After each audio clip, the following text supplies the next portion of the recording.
Hey, you're doing a great job. Keep up the great work. Doesn't go unnoticed. All right, let's get to the video. So here we go, guys. We are gonna go with a 2v2 tier list for Discipline Priest because a lot of people have been playing Disc. They want to know what to play. I think some obvious picks here, but what you guys may not know is there's a lot of good comps out there that you're not playing because of one unfortunate class that is very strong right now. People are not even trying out these other comps, and I think you'll have a lot of fun and you're missing out. So let's get into it here. We are going to start off with and then let me just preface this really quick. This is my opinion from what I've played, and just because a comp is in a certain tier does not mean that comp. I'm not rating these comps in the general sense of all comps. This is just the best for Discipline Priest. Okay. All right, here we go. Right off the bat, here we got Affliction. Affliction is going to go into a solid B tier. Why Affliction can work? Because it does a lot of damage. Guess what else does a lot of damage? Disc Priest. So a lot of crazy pressure on the but why it is not an S tier nor an A tier is lack of control. Okay, you do not have stuns and lockdowns to help out your Warlock. These double, you can queue into melee teams and they can just run you down, and there's just nothing you can do. You don't have stuns. All you have is fear, and you both have fear, and it's not good lockdown. So it can work to an extent, but in the end of the day, you don't have enough control to beat some of the better comps, I think. Moving on to Arcane Mage. Arcane Mage is going to be an A tier. All right. I don't know why more people don't play this comp. Maybe there's just not enough mages, Arcane Mages out there, especially Arcane Mages that enjoy playing with healers. But if you can find a Arcane Mage that you can play with, man, this comp is so much fun. I'm going to hopefully have some more videos playing. I've been playing a lot of Arcane Disc, and it's been working at the highest levels. It's beaten some of the rogue teams, the hunter teams. It really does work well. You have fear and poly. You have PI for the mage's burst. And you just have a frick ton of damage, man. And Arcane Mages are great at kiting. They're great at peeling, which are good things. Unfortunately, you don't have a stun, unless you're Cult Tyrann, of course. Look at this handsome young guy right here. Unless you're Cult Tyrann, but you do have the ability to just pump so much damage with the ability to kite, slow, and have a lot of CC with poly and fear. Warrior I'm going to put on an A tier as well. I think Warrior is also a very good comp. Where does it lack? It is not a rogue.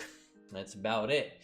Warrior can do so much damage. This does do well with it. The unfortunate thing, again, is if the pressure gets really high, there's only so much a Warrior can do to help you out, right? They can intervene you, they can maybe disarm or whatever it is, but at the end of the day, they don't have a crazy amount of CC to help you out, and they don't have a lot of control for themselves. Like, you can't get a lot of lockdown on the enemy healers and whatnot, but you can just do so much damage to overrun your opponents. So for that reason, we're getting a, I guess this is Outlaw.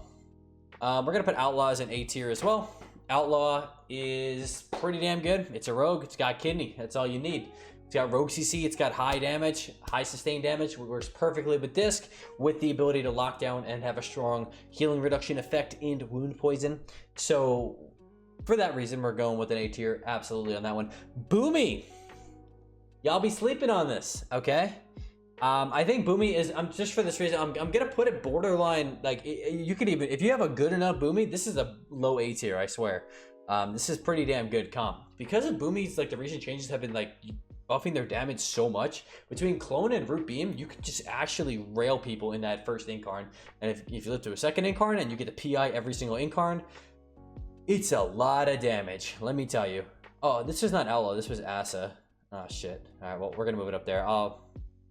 Let me go back to that. Boomy, B tier for that reason. Asa, we're going to say this was supposed to be Outlaw. Okay, duh. Outlaw's right there. This is Asa. I don't even need to go into detail on this one. I think this is literally the only thing that you ever queue into in twos, unfortunately. Just a lot of damage. You got your wound poison, you got your bleeds, you can double dot people, have MS on multiple targets at the same time, hemotoxin, shivs, so much healing reduction, plus all the damage, and the kidney shots, and the CC. You're going to win a lot of games.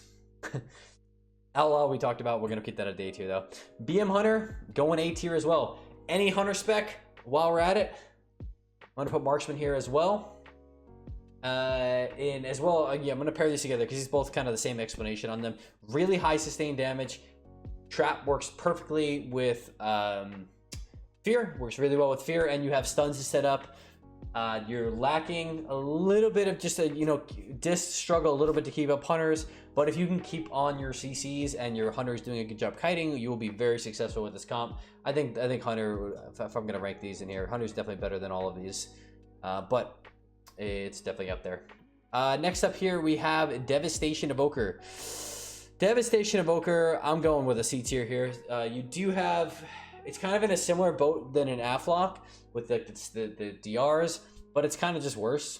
I mean, you do have PI for their burst. It can be a really overwhelming amount of damage, but if you verse a warrior and the warrior just runs at you, and the Devastating Evoker ain't gonna help you, man. And I don't know, his damage may or may not be good enough to even get the guy off of you. So for that reason, we are going to put him on the C tier. Demo Warlock. Demo Warlock is a very good comp, okay?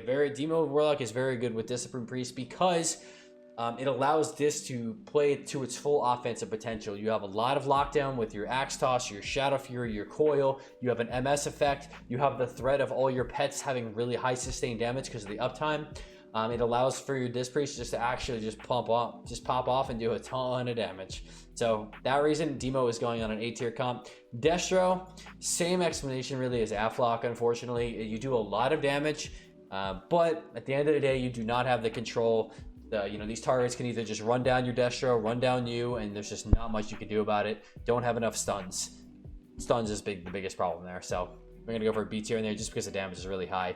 Ellie, I'm gonna put Ellie kind of in the same boat as Boomy. Okay, it just does a lot of damage. I think these two comps are honestly pretty dang good. Like, you can almost argue that they could be like bottom A tier, but I'm gonna just for the argument's sake of variety here. I think these are just a little bit better. LA, a lot of damage. You have Hex DR that deals in DR with Fear, and you just a lot of pump, man. Sky Fury could even help you out a lot more. And just a ton of damage. All right, moving on to next, we have Enhanced Shaman. That is going down the D tier. Okay, you don't have control, you don't have a Mortal Strike healing reduction effect, and you do not have good CC. For that reason, it's a D tier. Yep. Feral. Feral is going to go in a high A tier as well. I think Feral, I'm going to put a Feral even up here maybe. Kind of just, this is more comp dependent here. I'm saving S tier for S tier. That's about it. But Feral is very good. You have a lot of stuns. You have CC. You have off heals. The ability to kite. Really high opening pressure with Incarn. If you PI every single Incarn in the opener, he gets double dots up. Feral Frenzy. You can actually just push people over in the first 30 seconds of the game. It is unrelenting pressure, especially versus another Disc Priest, which is obviously a very popular heal at the time. And you can push over teams with momentum very quickly. You could do get an extra 5% crit when playing with a Feral. And it's just overall a good time. You get a Mortal Strike effect as well. Fire Mage is going to go down into C tier, I think. I think it's better than Devastation just because of the fact of Polymorph, but I do not think it compares to any of these other classes here. It does have decent damage, but Fire Mage needs burst. Fire Mage needs stun setups for burst. Fire Mage, if you were to play a healer with a Fire Mage, you'd probably be better off being like a Holy Paladin or like a Fist Weaving Monk or something like that. Something with the stun setup to help you out. But really not much to that one, unfortunately. Frost Mage, on the other hand, definitely better. I think Frost Mage would go up here. I feel like arguably you might even be able to put Frost up here better than these two. They're all very close there, but Frost Mage definitely better off in the spot than it's kind of similar to Arcane. I think Arcane just does what it does a little better, but you do have the threat, which is really important. You have the threat of free casting. If they go you as this priest, Mage is popping off, you PI him, he just lights it up, big glacials. If they go your Mage obviously has a lot of slows, ability to kite, and it allows the Disc Priest to pump. So that's like the really glorious thing of like that caster disc gameplay. Same with like especially with like Demo and stuff like that, is you just allows the Disc Priest to just do so much damage, which obviously it's very strong right now. So you're able to kind of just pump so much damage through and win a lot of games, and you obviously have the Poly DR as well. Fury Warrior, I'm gonna go in a B tier for Fury Warrior. I don't think it's as good as Arms Warrior. But it does do okay. Yeah, I'm gonna leave it there. I think Arms Fury is definitely better than these two. Yeah, we're gonna go with a B tier there. As for Demon Hunter, I mean, there's nothing really else to that. Demon Hunter, we're gonna put out a low A tier as well. So Demon Hunter, a lot of damage. Is it better than a Rogue? I don't think so, but it does have really high sustained damage, which is going to just allow the Disc to push. Unfortunate thing again is if you're getting trained as a Disc Priest and you're getting run down by Asa Rogues or whatever, Arms Warriors, the DAs can't really do too much to help you out, unfortunately. So for that reason, I don't think it's as good as some of the other classes up here. You don't have a lot of control. You don't have a consistent healing reduction effect. So we're going to put it at a low A tier. Red Paladin going down on the, we'll go down the C tier as well. So Red Paladin, you know, maybe this rework that they're getting in 10.7, it's probably going to make them OP. I put my money on this class. Red's going to be an S tier class with this rework. I'm just like reading everything, but at the moment, not that good. I think there is a place if you can play Repentance and get really good, like Hodge, you know, getting feared or rep into a fear and then Hodge the kill target and burst them. So I do think there's some pressure with that, but at the end of the day, Red is not as good as any of these. And the current meta with being a lot of heavy Rogue and Hunter, there's really not much a Red's going to be able to do. They're just going to be super squishy and just fall over. Shadow Priest. We're going with the low A tier. You weren't thinking about it. The Church Cleave, baby. I've actually had a lot of success with this comp, believe it or not. Having double PIs, or quad PIs, I guess if you want to call it. Basically, the first 40 seconds of the game is PI'd. You have 2 swaps. You have Stun, Silence. You have your Fear DRs, obviously. You have the ability to end both targets have the ability to MC. And dude, I've actually done really well with it, surprisingly. And it does struggle into like the Asa Rogues, but you have MD for the Hunters, which are very popular at the moment. And if you just kind of play with your positioning well and you're trading with grips and swaps and shields, off heals, it's not a bad comp at all. I highly recommend trying it. It was a ton of fun. Having 4 deaths too. You know, when someone gets executed, just death. It just gets pile driven down. All right, moving on to the next game, we got Frosty K. I think Frosty K is going to go in on here. I think Frosty K would probably fit there probably well. It does have a lot of damage, does have a really strong opener potentially, but don't have a Mortal Strike effect, healing reduction, and you do not have the control that, let's say, Unholy does. So it does have a lot of damage though, so you're going to do decently well with it, I would say. And on that note, we'll just go to Unholy Decay. I think Unholy Decay does pretty much what it does better. Unholy Decay will go on the A tier as well. And because damage is just really freaking high. End of the day, there's definitely some comps that are still going to beat you out because you don't have that many peels. But because of games being a little quicker, Dispering being a momentum-based healer, you're able to kind of push the pressure really hard off the opener. Just win games off damage. Right? Just play offensive with their, you know, their big go and just pump. Sub-Rogue's going up there with the Outlaw Rogue, I think. There's just so much CC to be able to put through with these guys, and the kidney just makes everything good. You can set up your Disc Priest so well, allow the Disc Priest to pump. The Sub Rogue is just getting tons of CC, dueling, all that kind of stuff, and you're just there absolutely ripping it. And just, you know, any comp that's going to allow the Disc Priest to pump is going to be a good comp in general. It's got the lockdown for it, potentially has a Mortal Strike effect, healing reduction, and you know, win some games, man. Survival Hunter. All right, so Survival Hunter's a tough one. I think in a perfect world, I think we could put this as a low S. Don't think it's on par with Asa, but it is gosh darn very good. If you're you know, your guy is on par with getting his traps, hitting every trap, and you're getting fears off of every trap, it is really powerful.